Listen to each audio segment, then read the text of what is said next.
ये कहानी मध्य प्रदेश के ग्वालियर शहर के एक बेहद मशहूर बोर्डिंग स्कूल विद्या निकेतन की है। उस स्कूल का डिसिप्लिन और पढ़ाई जितनी फेमस थी उतनी ही फेमस थी उस स्कूल हॉस्टल की भूतिया स्टोरीज।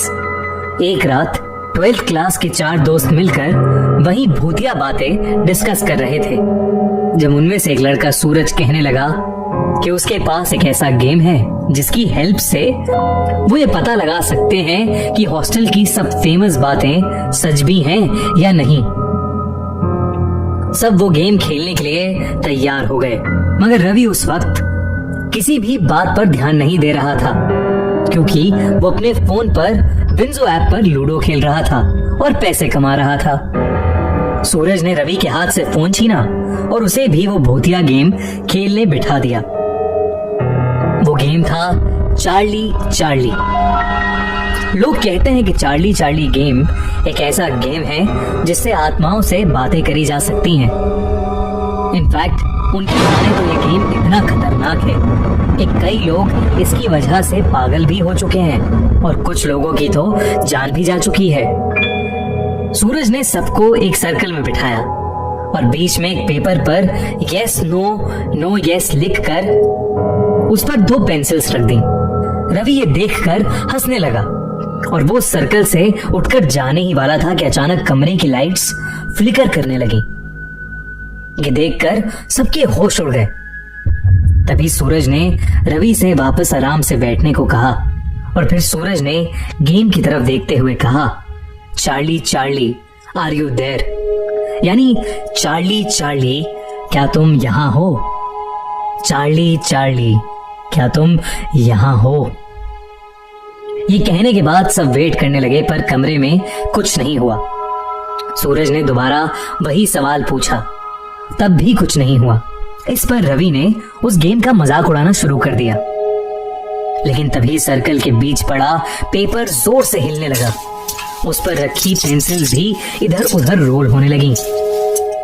सूरज ने फिर से वही सवाल पूछा, चार्ली चार्ली क्या तुम यहाँ हो? और तभी पेंसिल घूमकर यस पर पॉइंट करने लगी। सब हैरान होकर एक दूसरे को देखने लगे। इसके बाद एक एक करके सब चार्ली से कुछ ना कुछ क्वेश्चंस पूछने लगे जिससे वो कंफर्म कर सके कि सच में चार्ली की आत्मा वहां वाकई थी या नहीं। किसी ने पूछा, चार्ली क्या तुमने आज तक किसी को डराया है? तो किसी ने पूछा, चार्ली क्या कभी तुमने किसी की जान ली है? पेंसिल घूमती रही, कभी यस पर तो कभी नो पर। रवि उस सर्कल में बैठे बैठे भी सबका और चार्ली चार्ली गेम का मजाक उड़ाता रहा। उसे अब भी लग रहा था कि सूरज सबके साथ कोई मजाक कर रहा है। सबकी बारी हो चुकी थी और सूरज ने रवि को चार्ली से सवाल पूछने के लिए कहा। रवि ने मजाक में पूछा, चार्ली क्या तुम बेवकूफ और पागल हो? इस पर पेंसिल नहीं हिली और रवि को विश्वास हो गया कि चार्ली चार्ली गेम बकवास है और वो सर्कल से उठ गया। लेकिन जैसे ही वो वहां से उठा उसी वक्त पेंसिल घूमकर यस पर पॉइंट करने लगी और फिर जोर जोर से हिलने लगी। कमरे की लाइट्स अब और जोर से फ्लिकर कर रही थी। सब डर के मारे अपनी जगह पर जम से गए थे। तभी अचानक से लाइट चली गई और पूरे कमरे में अंधेरा हो गया। उस अंधेरे में उन दोनों लड़कों को बस 2 चमकती लाल आंखें दिख रही थीं, जिसे देखकर वो बुरी तरह डर गए थे। सूरज ने जल्दी से जाकर लाइट ऑन की।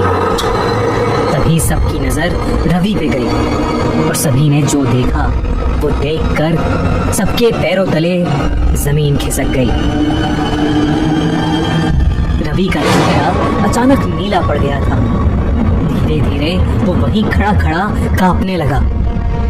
उसकी आंखें सफेद हो गई थीं और वो एक अजीब सी आवाज में चिल्लाने लगा जैसे कोई उसका गला घोट रहा हो।